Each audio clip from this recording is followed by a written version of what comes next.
So, hello everybody. Thank you for taking the time to listen to this talk. We are going to talk about a few things. So, first of all, we're going to talk about our database, our search engine, Weaviate.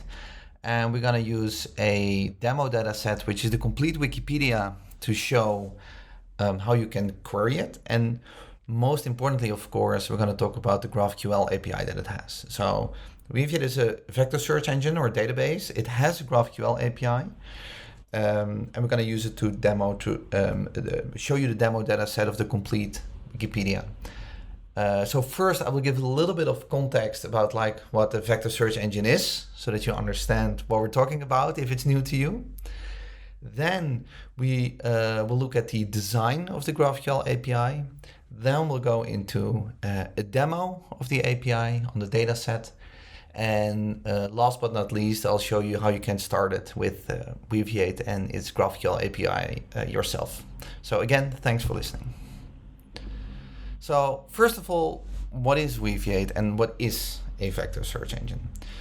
So at the core, we're dealing with the problem of unstructured data. And if you ever use a database or if you ever use a search engine, then you know that the data that you're storing, for example, if it is text, that you can only find it if you use keywords. So for example, in a traditional search engine, you have to, if you search for this data object for wine for seafood, you will probably not find it because except for the key here, there's nowhere where you find the word wine in the data. The word for is not in there either, and seafood is not in there either. So using a vector search engine and you would search wine for seafood, it would actually find the data object.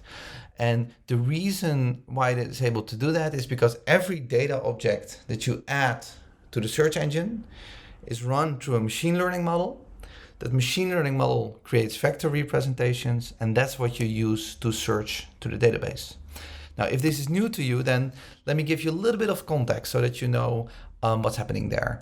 So most machine learning models output vectors, and the easiest way to think about vectors are coordinates. So for example, our first model had 300 dimensions, and you had all these kinds of words in there. So the bulbs here represent words like meat, chicken, fish, etc. What you can do if you add a new data object, for example, the Chardonnay that's good with seafood, is that all these individual words that you see here highlighted in green are found in the vector space and they're placed in that same vector space. And what you can do is that you can give a unique centroid position to the data object. So now you can say in the vector space, the data object of the, in this case, the Chardonnay, sits exactly here in the middle of where all these words sit. So now if you search for wine related to seafood or those kind of things, you will actually be able to find that data object. It is not a 100% match, but it's a approximation of what you're searching for. But in a bit, you will see what actually the value is of this. So as you see here, we have the class wine with the property Covey Run 2005 Chardonnay. It might be related to a beacon and it might have certain vector weight. So this is what the data object looks like when you store it in a Weaviate instance. Well, to help you work with this, we have the database, which you see in the middle, to store your objects, to do vector search and to do filtering. But of course, there are many, many machine learning models that you can use to actually or vectorize the data or search through the data. The demo that I'm going to give today is purely focusing on text. However, you could also do this for images or videos or any other data type. If you go a little bit deeper on the hood, you see how that works from an architectural point of view. So for example, we have text-to-vec modules or we have Q&A modules. They often run on a GPU. That's all running on your infrastructure. These modules sit in the Weaviate core. Then there's a persistence layer that's taking care of storing the vectors, being able to search through the vectors and to store the data object. But most important, there's an API on top of it. And of course, what we're going to focus on today is the GraphQL API and how you can leverage to search through your data. So first, before we do that, I want to talk a little bit about the design of the GraphQL API, because you have to know when we created the database that we didn't have an interface yet. So we had to choose like what language will we choose to query data. Will we just have a pure RESTful API? Will we adopt some kind of query language? Will we invent something of our own? And then we decided that the best for us was actually to use GraphQL. And this is in a tiny nutshell our design. So at the top, you have a core function within Weaviate. We'll look at that in a bit. You have a class that you can add and add your data to. A class can be anything. So whatever data you can have, for example, if you have documents, you can just have a class document. Or if you have products, you can have a class product. Then you have the properties. So a property can be also anything. So for example, if we stay with the class product, then you might have the property name or the property price. You can, of course, make a cross-reference, hence it's a graph-like data model. And then we have these underscore additional properties.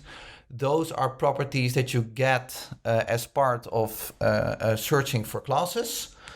But those are baked in the modules or into Weaviate itself. So we have three core functions. So get, explore, and aggregate. Get is the one that we'll be using the most because that's how we find stuff in our data set. Explore is to search through the complete vector space. This is often done if you don't know what your classes or properties are called. And aggregate is just, for example, how many data objects do I have, etc. So, of course, what you can also do is that for the class name, you can add search filters. So here, for example, if you have the class article, the property title, you can add a near text filter that comes from the text to fact modules. And you say like, okay, I want to search for the concepts, in this case, housing prices. So that is at the root what the GraphQL design is like from Weaviate. And I think it's best to actually start to look at a demo because what's better than actually looking at it in action. So for all the demo data sets that we have a console that you can go through, console.some technology, and embedded in that console is, among other things, GraphQL. That's something that we'll be using here. Of course, it's a database, so I need to select a database, a data set, and the data set that is here is actually Wikipedia. So this is open sourced. It's on GitHub, and it currently contains a little over 11 million articles, a little over 27 million paragraphs, and a little over 125 million cross-references. And this is the machine that it's running on. In this GitHub repo, you'll find all the information if you run this data, if you want to run this data set yourself. But we also have a live demo that you can use. So let's start very simple first. So I can say get, I can say paragraph, and I can say title, content, and order. And the reason that we structured it like this is because a paragraph is part of a article in Wikipedia, and a paragraph can have a title, doesn't have to. It has content and it has an order. So it's like, for example, the fourth paragraph. Now, if I run this query, very boring query, it says as much as like, get me the first 25 paragraphs and show me the title, content, and order. Now, if we limit this, if we limit this to the first result, I can do something like this. So I can say limit 1, first result. And what's going to be interesting is how the machine learning model represents this data object. So what I'm now doing with this additional property is that I want to see the vector for this specific data object. So if I run it, here it returns the vector representation that is coming from the machine learning model. So this data object is run through the machine learning model. This is the vector representation that it gives us, and it's representing this. Now, if we go one step back, so just remove the vector representation. We can also make a graph relation. So we can say in article, I can say on article, an article has a title. And now if I run this, you see where it's coming from. So it's coming from a file on Wikipedia. So this is how the data is structured. Oh, sorry, how the GraphQL API is structured. But of course, where it becomes very interesting is now if you're gonna use GraphQL to enable the machine learning models to search through the data set. So let's do something like this. Let's start from the perspective of asking a question. So we can say ask question, and I could say how many people fit in on Airbus A380. I'm gonna tell it that I wanted to find the answer in the content. So this is the content. And I'm gonna limit that just to the first result because I'm looking for a specific answer to a question. And then again, I can add the additional property to show me the answer. Yeah, I need result. So this query says like search through the paragraphs, try to answer the question how many people fit in an Airbus A380, use the content property to find it, limit it to the first result, show me the result of the answer. I also want to see the title of the paragraph, the content of the paragraph itself, the order in which this paragraph is showing on the page, and I want to see the actual Wikipedia page where this is coming from. So now I'm running this query, and you see how fast it was there. So it says like 656, and then you see here at launch in December 2006, 156 seat A380-200, etc., etc. So that's how you see how that works and how it gets these results.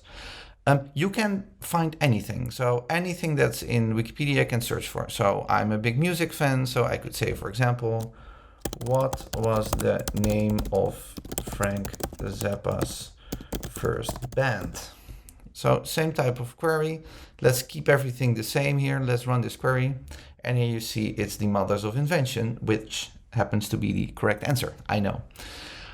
We can not only do that for Q&A, but we can also do that for more generic questions. So let's remove the ask and the limit and say near text. I want to search the concept, and let's go, for example, Italian food. Now, I do not have an answer, but I can ask for certainty. Okay, let's see what happens when we run this query. So what you see here is, well, of course, it comes from the article list of Italian dishes. That kind of makes sense. It is the first paragraph, so there's no text. And here you see all kinds of things about Italian dishes. And it's like almost 90% certain that this is the right result. But if we scroll down, you see that the number goes slightly down. It's still about Italian cuisine, but Italy cuisine. But the further we go down, you see the more we get removed from the actual topic. So here the culture of Italy, the cuisine, pasta, of course, pasta. So one of the things that we could do, for example, is that we can say, well, we want to have at least an 85% certainty of the result. So if I now run this query again, and let me scroll all the way down, then let's see what's the, so here we see Lombard cuisine from Milan, which is like 85% certain. So what you see, it's still about Italian food, but the further we go down, the further we scroll down, the further it is removed from the actual query that we have. And you can use any natural language query that you want to use. Important to mention, this demo dataset is Wikipedia, but you can use any data that you have. Last, what I want to show is something related to the graph relations. So let's just limit this to the first result. So I'm now going to get Italian food from the list of Italian dishes. Now I can even say in article, on article title, I can say has, oh no, sorry, links to article on article, and then I can say title again. So what this query does is like, it finds the data object for the paragraph. So in this case, that's the first paragraph of the list of Italian dishes, which is the first graph relation.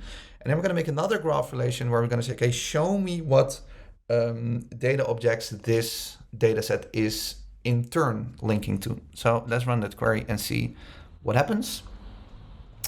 So if you now go down, you see that the links to the article are pizza margherita, DOC, Italian cuisine, etc., etc., etc., etc. So that's how, at the root, the GraphQL API of the Weaviate vector search engine works. What I would like to do is I want to introduce you to the documentation.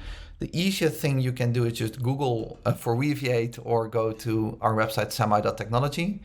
You click developer section and you can't miss it. In the installation guide, you can click, for example, on customize your Weaviate setup. You can go through the customizer and install it yourself.